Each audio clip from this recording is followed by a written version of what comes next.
Hello दोस्तों, स्वागत है आपका एक यारो के रिएक्शन में। मैं हूं कविता और आज हम देखने जा रहे हैं प्रॉफिट यूसुफ की एपिसोड नंबर 17 को। जी हाँ, लास्ट एपिसोड में हमने देखा कि किस तरह से बानो यूसुफ को तौर तरीके सिखा रही थी मिस्र के और मामून की इबादत करने के लिए लेके गई थी। तो इस एपिसोड में देखेंगे कि क्या यूसुफ का रिएक्शन होता है और उसके बाद क्या मामून की इबादत करते हैं यूसुफ या नहीं, और उसके बाद बानो का क्या रिएक्शन होने वाला है। ये काफ़ी इंटरेस्टिंग होने वाला है।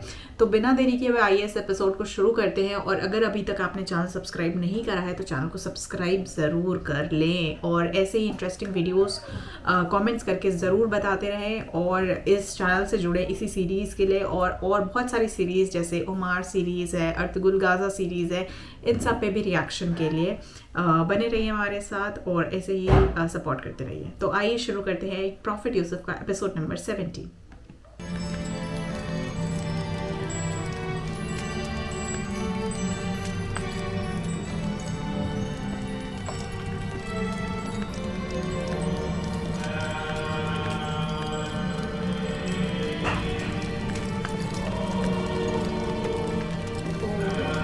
काजल लगाया था और फिर ये प्रसाद का चढ़ावा चढ़ाया था, भोग लगाया था।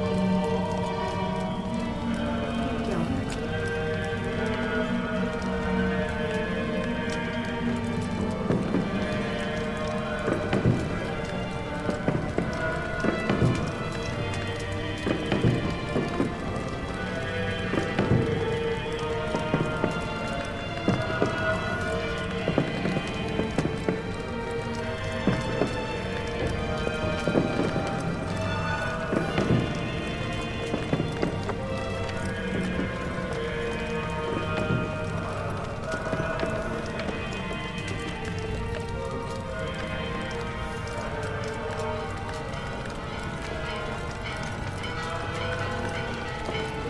बाहर लेके जा रहे हैं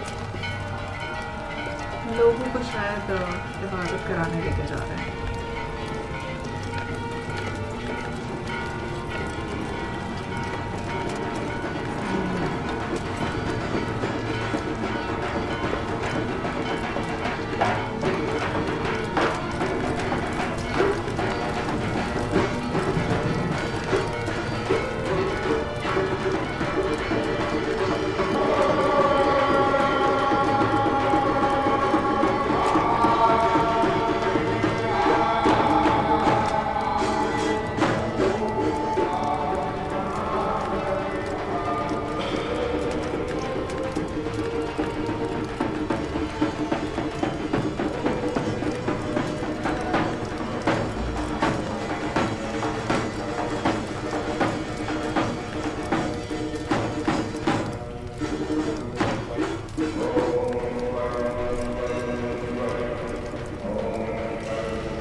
देख रहे हो आमू कितना खूबसूरत लग रहा है, कितना बेहतरीन उसे आरास्ता किया गया।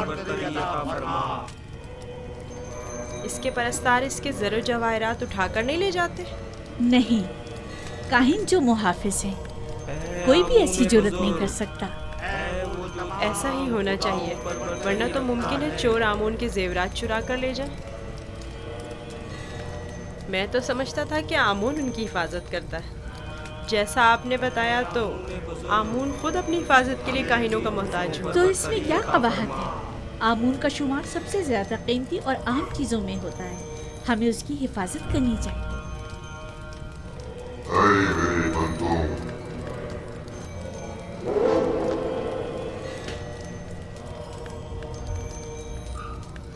मेरे बंदों, तुम पर बरकते नाज़िल हो। मैं आमून रात की इस्तिराहत के बाद बंदों के उमूर के अंजाम दही के लिए वापस लौट आया। मेरे इरादे से छुपकर सूरज तुलू हुआ और जिंदगी का आगाज हुआ। जाएं और मेरे लिए जो कि तुम्हारा खुदा हूँ, रिस्क की तलाश में जाए और इसके उसूल के लिए तगदौ करें, ताकि मैं अपने इरादों से तुम्हें रिस्क अता करूं।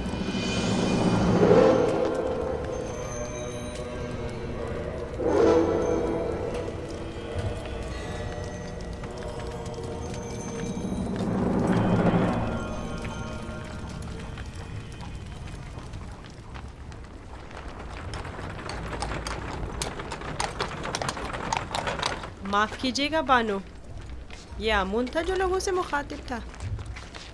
क्या तुमने खुद नहीं देखा? हाँ देखा तो है, लेकिन एक पत्थर तो कलाम नहीं कर सकता ना। आमून पत्थर नहीं है, वो एक रूह है जो इस शक्ल में मुजस्सम होकर आता है।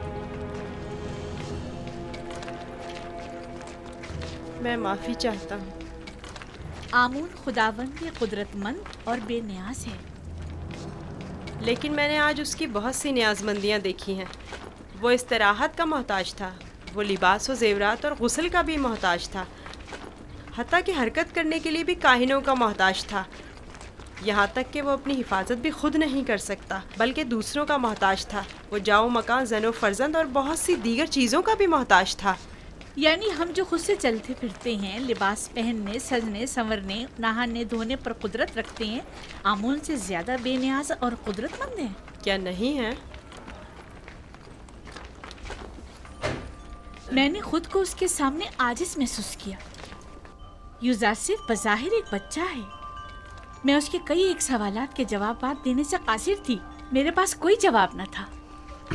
बहुत से जवाबात तो खुद मेरे अपने लिए तसल्ली बख्श न थे। वो बहुत समझदार है। आप फिक्रमंद मत होइए, मैं उसे अपने साथ माबद ले जाकर खुद ही उसे सब कुछ सिखा दूंगा।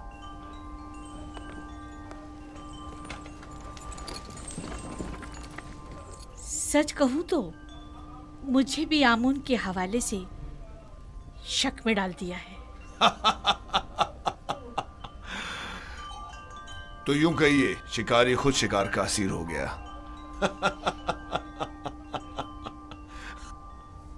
खाने का क्या हुआ?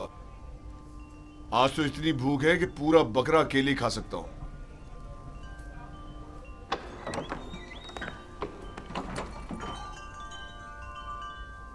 खाना हाजिर है आली जनाब।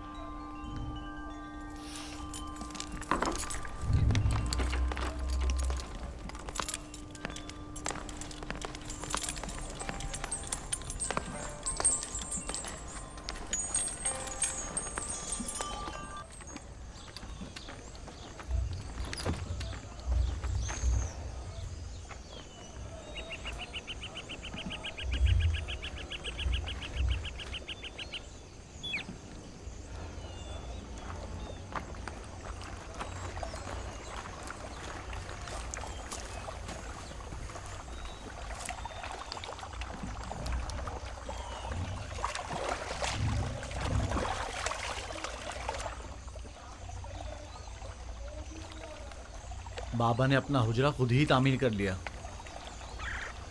और हमें मदद करने की इजाज़त तक नहीं दी।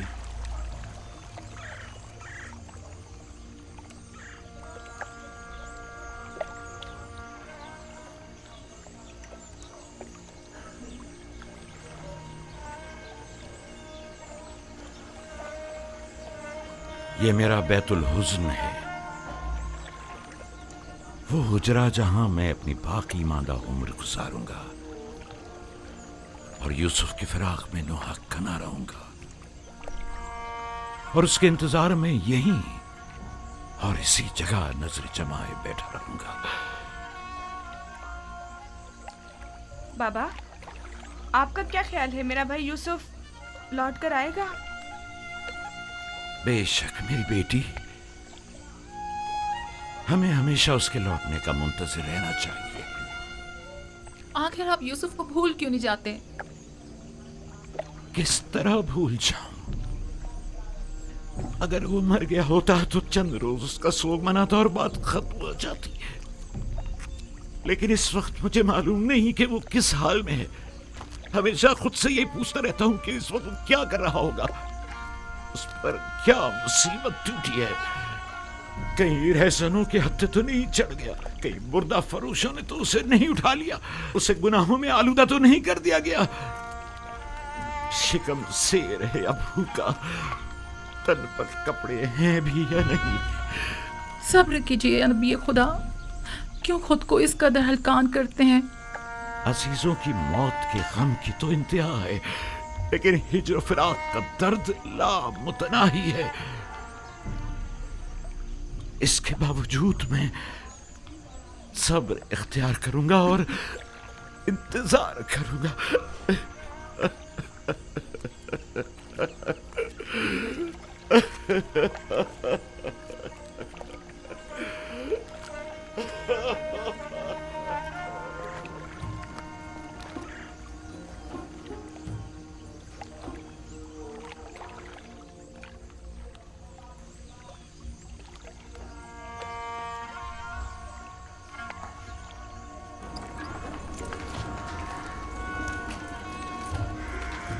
बग्गी आमादा है? जी आली जनाब। इसे अपने हमरा ले जाना क्या बहुत जरूरी है? हाँ, आमून होतब ने इसकी बहुत तारीफ सुनी है, लिहाजा इसे आमून होतब के पास भी ले जाना है और मामूद भी। मेरे ख्याल में तो कोई फायदा नहीं, इसे महज एक बच्चा ना समझे। वो तनाव दरख्त की मानिंद नहीं है, वो तो अभी नौजवान है, लिहाजा बासानी ढल सकता है। उसे बताऊंगा तो उसे मिस्र के आइन की अजमत और शान और शौकत का अंदाजा हो जाएगा।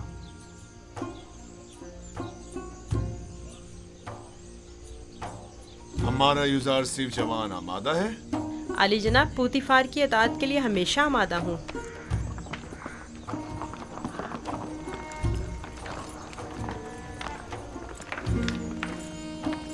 यूजारसिफ, बगी खतरनाक सवारी है, अपना ख्याल रखना। अतात बानो हुजूर। कुछ नहीं होगा, आप बेफिक्र हो जाइए। वो मेरी बग्गी में मेरे साथ ही होगा, आप परेशान मत हो। आप भी अपना ख्याल रखिएगा।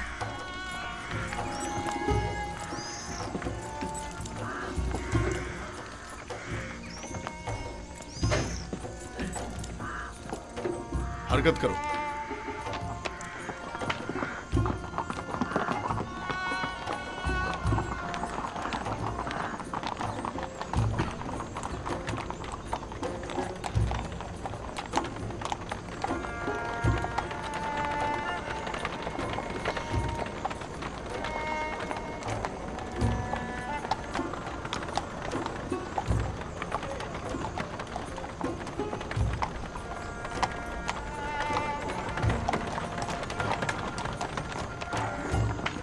आमून के सिपाही निहायत ही खुदसर फितना परवर है। ये गल्ले के गोदाम है माबद आमून की मिल्कियत।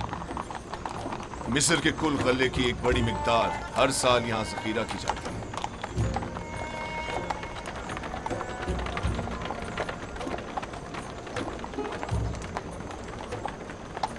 गालिबन कहीनों का पेट कभी भरने वाला नहीं है।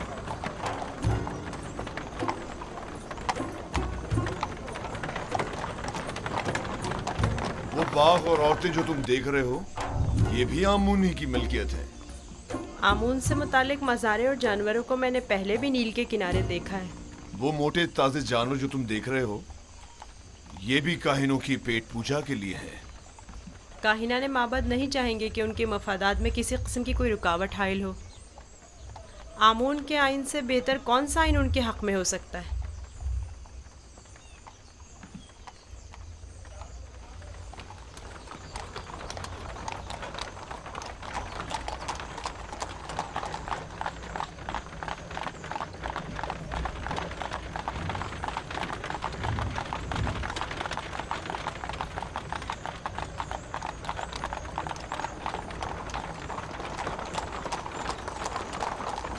ये भी आमून के पैरोकारों को अपने गिर्द जमा करने का बेहतरीन तरीका है।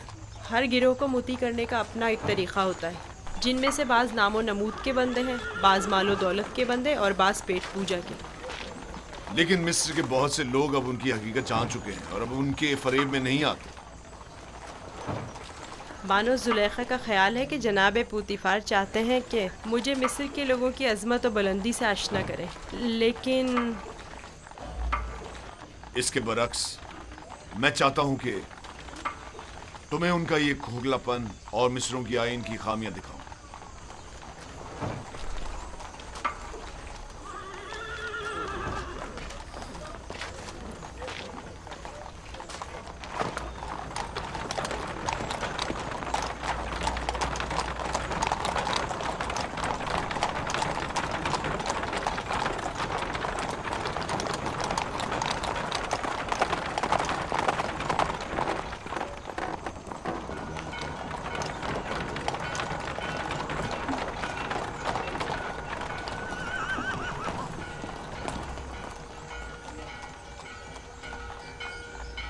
ये फरमा रवाए मिस्र आमून होतब का कसर है।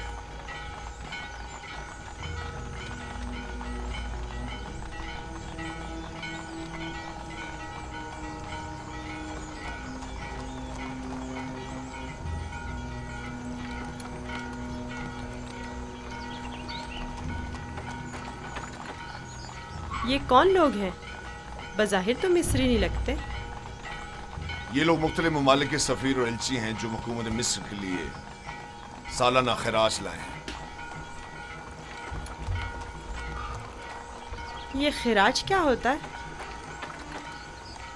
वो ममालिक जो हुकूमत मिस्र के ज़ेर दस्त हैं उन्हें अपनी दरामदात और महसूलात में से ख़ास मिकदार हुकूमत मिस्र को अदा करनी होती है ताकि हम दुश्मनों के हमले के मौके पर उनकी हिमायत करें। क्या खिराज लिए बगैर इनकी हिमायत नहीं की जा सकती? अगर ये बाज और खराज ना हो तो हुकूमत मिस्र का इस्तेकाम बरकरार नहीं रह सकता। हमें तो उनका शुक्रगुजार होना चाहिए। रास्ते से हट जाओ, रास्ता छोड़ दो।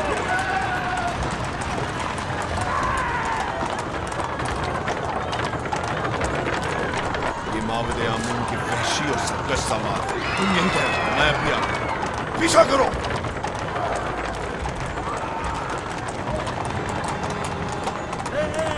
हट जाओ, रास्ते से हट जाओ, रास्ता छोड़ो।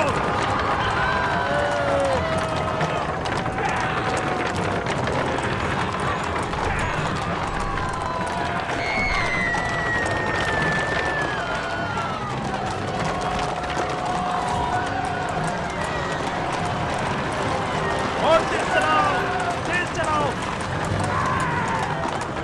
हाँ, यहाँ से चलो। उनका रास्ता बंद करना है। चलो। हटाओ, जो भी रास्ते में आएगा कुछ आ जाएगा। हट जाओ, रास्ता छोड़ दो।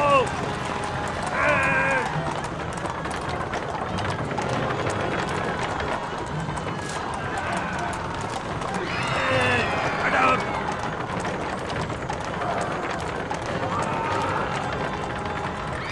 हट जाओ।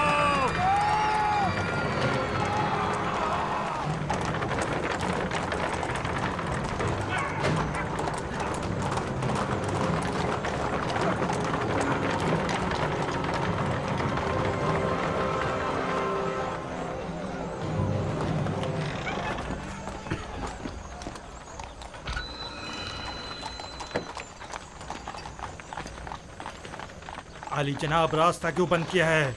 इन्हें कहिए कि हमें जाने दें।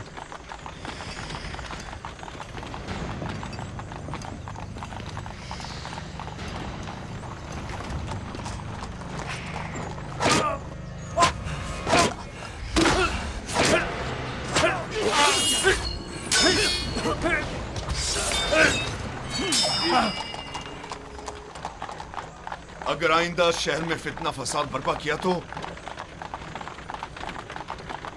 फिर तलवार की जबान में बात होगी, ना कि ताजियानों की जबान में। अब गलती की कोई गुंजाइश नहीं।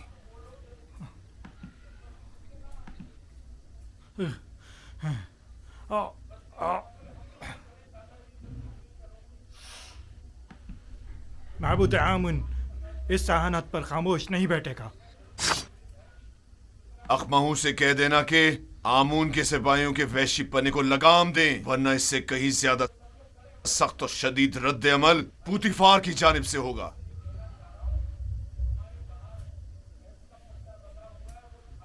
हरकत करो।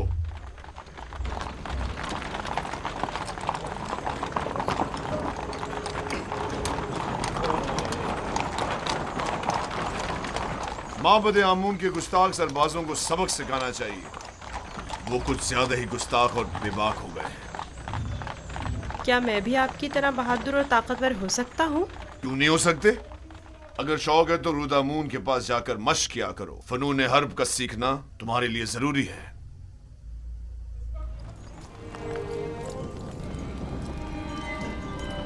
आली जनाब पुतिफार, खुदावन आमून होतब की खिदमत में शर्फ बारियाबी चाहते हैं।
दरूद पर मुक्तदर आला खुदावंद मर्दम मिस्र और फर्जंद खुदायान आली जनाब आमून होता। दुरूद हो हमारे लायक व फायक हाकिम जनाब पूतीफार अजीज मिस्र पर।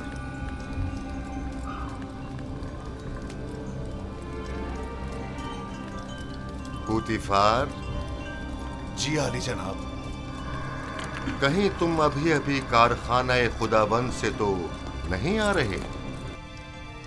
मेरे खुदावंद जनाब आमून होतब के सिवा किसी को भी कारखाने खुदावंद में दाखिले की मजाल नहीं। मुझे लगा जैसे खुदाओं ने अपने हाथों से इस बच्चे को बनाया और तुम्हें अता किया है।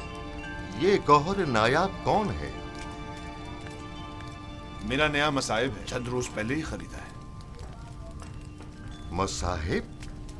पूतीफार, तुम बच्चों की नहज पर आ गए हो या वो बड़ों का हम पल्ला है? बज़ाहिर बच्चा है लेकिन दर हकीकत बड़ा है, नुक्तदा और आकिल व दाना। ये कैसा दाना है जिसने अभी तक खुदावंद मिस्र के रूबरू ताजीम करना भी नहीं सीखा? फिलहाल इसे कुछ सीखने की फुर्सत ही मुयस्सर नहीं है आली जनाब, इसे बख्श दीजिए। बरखुरदार, क्या नाम है तुम्हारा? यूसुफ आली जनाब, लेकिन मेरे अरबाब इख्तियार मुझे मिस्री ज़बान में यूज़ारसिफ कहते हैं। यूसुफ एक इब्रानी नाम है आली जनाब, यानी गम अंगेज, और लफ्ज़ तासुब से मुराद है। ये फरहत बख्श चेहरा और गम अंगेजी, यूज़ारसिफ नाम ज्यादा मुनासिब है।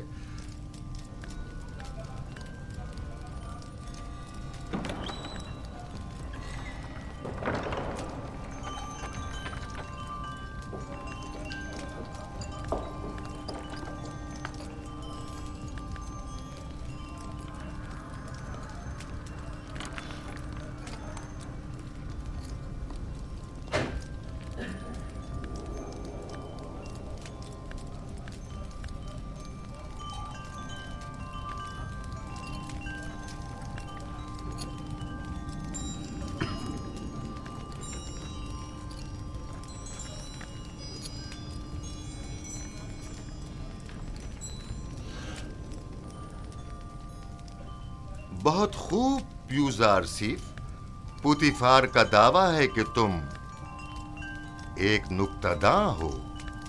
तुम मिस्र की अजमत व बुलंदी और शान व शौकत को कैसा पाते हो? अगरचे बुजुर्गों के रूबरू इल्मियत का इजहार करना बेअदबी है, लेकिन अब जबकि फरमारवा का हुक्म है तो बयान करता हूँ। मिस्र की अजमत व बुलंदी मेरे लिए काबिल ताज्जुब है।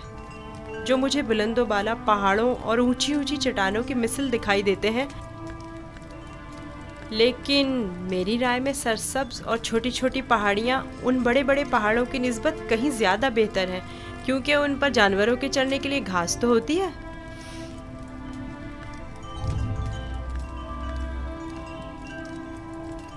क्या वाकई तुम्हारी नजर में मिस्र की कुदरत व अजमत बुलंदो बाला पहाड़ों की मानिंद है? बिल्कुल ऐसा ही आली जनाब, लेकिन अगर कुदरत मजलूमों की दादरसी में सर्फ हो तो मुस्तहसन है। आफरीन, आफरीन यूज़ारसिफ, तुमने साबित कर दिया कि जनाब पूतीफार का दावा बिला वजह नहीं।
तुम्हारा ताज़ीम करना एक वली अहद के शाया निशान नहीं। जिसकी रगों में खुदाओं का खून हो वो अपने बंदे की ताज़ीम नहीं किया करता। मैंने दानिस्ता ऐसा नहीं किया माँ। ना जाने क्यों मैं इसकी ताज़ीम बजा लाया।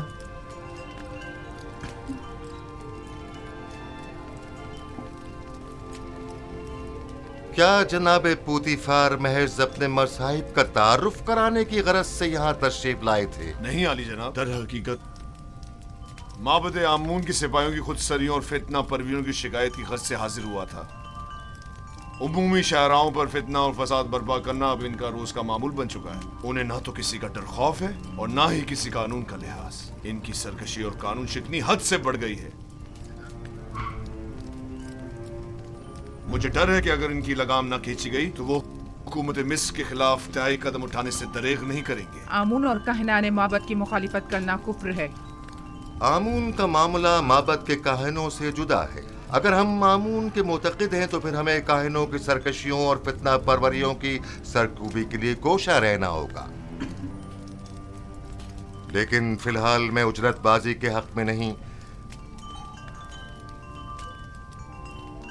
मेरे जहन में इनकी सरकूबी के लिए कुछ मंसूबे हैं। किसी मुनासिब वक्त और दुरुस्त फैसले तक नरमी से काम लो।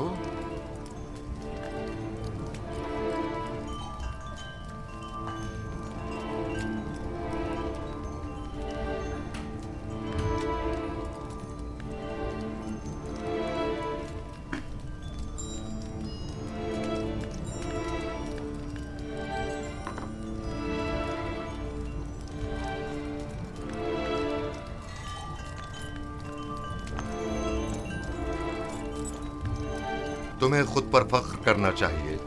मैंने तुम जैसा खूबसूरत बच्चा नहीं देखा। सिपासगुजार हूँ आली जनाब, मैंने भी आपसा मेहरबान और सखी इंसान नहीं देखा।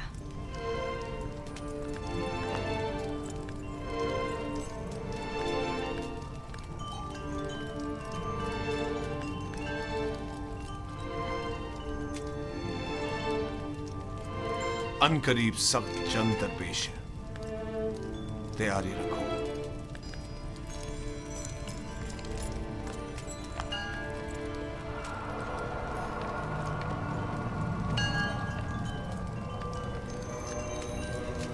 मजमे-ए-आम में सबकी नजरों के सामने मुझे ताजियाने मारे। अगर मैं पोतीफार की जगह होता तो तुम जैसे नालायक और हकीर सिपहसालार को मार देता। लेकिन इसने मेरी गफलत से फायदा उठाया।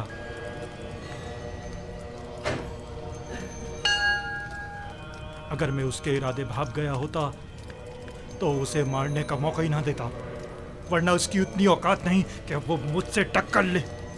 तुम अपनी गली में तो बड़े शेर हो, लेकिन पोतीफार के मुकाबले में एक लोमड़ी से ज्यादा कुछ नहीं। बहुत हो चुकी बकवास, अब ये बको के करना क्या है? जो कुत्ता अपने घर के सामने भौंकता हो उससे क्या पूछते हैं? मैं क्या जानूं कि क्या करना चाहिए?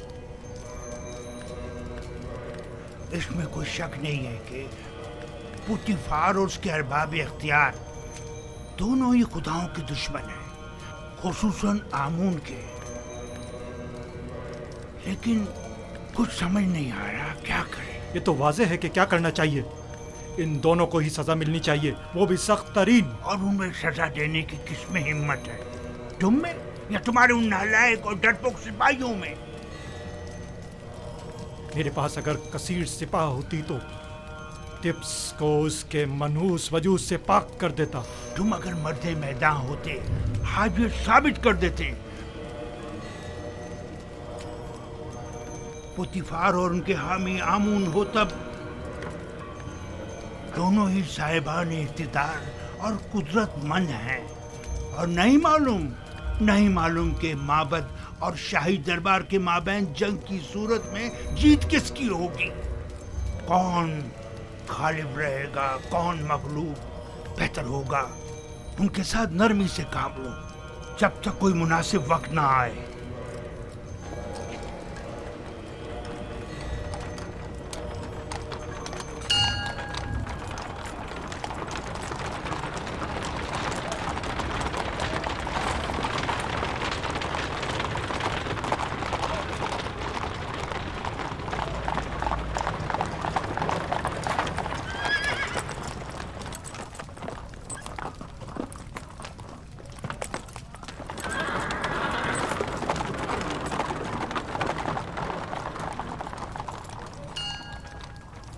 रुदमू। जी आली जनाब। एक ज़हीन और लायक शागिर्द अब देखना है कि क्या जौहर दिखाते हो। मैं सिर्फ ये चाहता हूँ कि ये कवि और शुजा बने। मुझे क्या करना होगा जनाब पुतिफार? जनाब पुतिफार चाहते हैं कि आप युजारसीफ को फ़नून हरब की तरबियत दें। शमशीरबाजी, तीरंदाजी, नेज़ा फेंकना और घोड़सवारी वगैरह की तरबियत दें। इत्मीनान रखो, तुम्हारी ये मेहनत रायगा नहीं जाएगी। मैं अपनी तमाम तर कोशिशों को बरूआकार लाकर इसकी तरबियत करूंगा। आप इत्मीनान रखिए आली जनाब।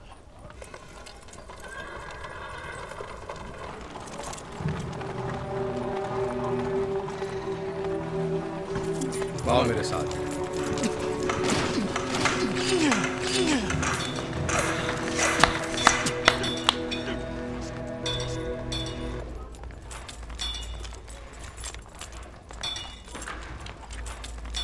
मशकी तलवार,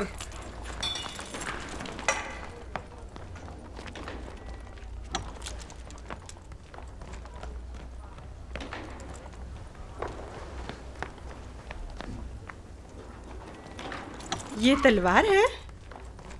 ये बचकाना तलवार है। जो भी तलवार हाथ में लेने का इरादा रखता हो तो उसे इब्तिदा में इस चौबी तलवार से मशक करना पड़ती है। तैयार हो? अपना दिफा करो। आफरीन, तुम्हें चाहिए कि मेरी तलवार के वार को रोको। तैयार हो? अगर तलवार होती तो इस वक्त तुम्हारा पेट चाक कर दिया होता। अब तुम वार करो। मैं आप पर वार करूं? हाँ, जोर से मारो।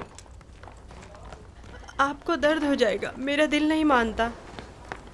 मैं जो कह रहा हूं उस पर अमल करो। मारो। जी बेहतर, आप खुद ऐसा कह रहे हैं।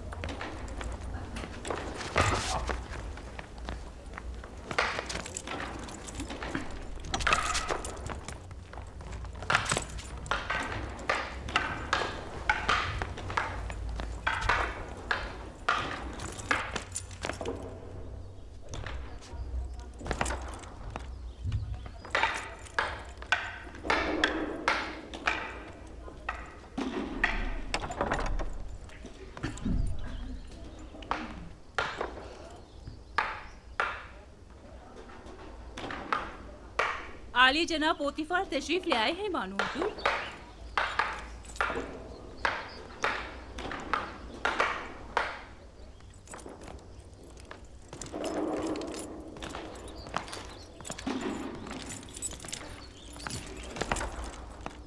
दरूद हो मेरे खुदावन आली जनाब पोतीफार पर।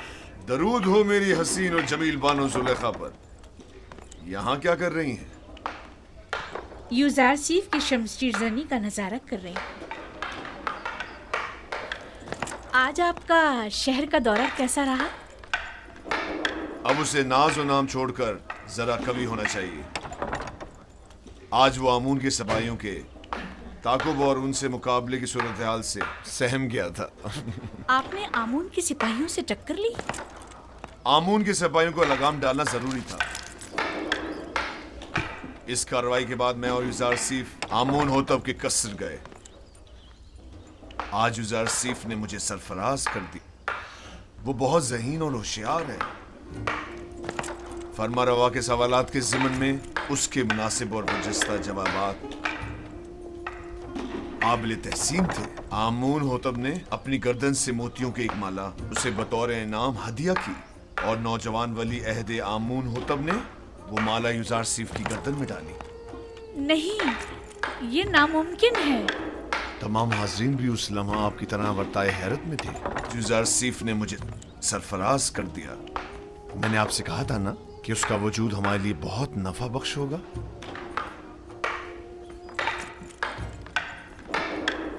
मेरा ख्याल है वो बड़ा होकर एक शोराए आफाक हकीम और दाना होगा। मुझे तो उससे बहुत सी उम्मीदें वाबस्ता हैं।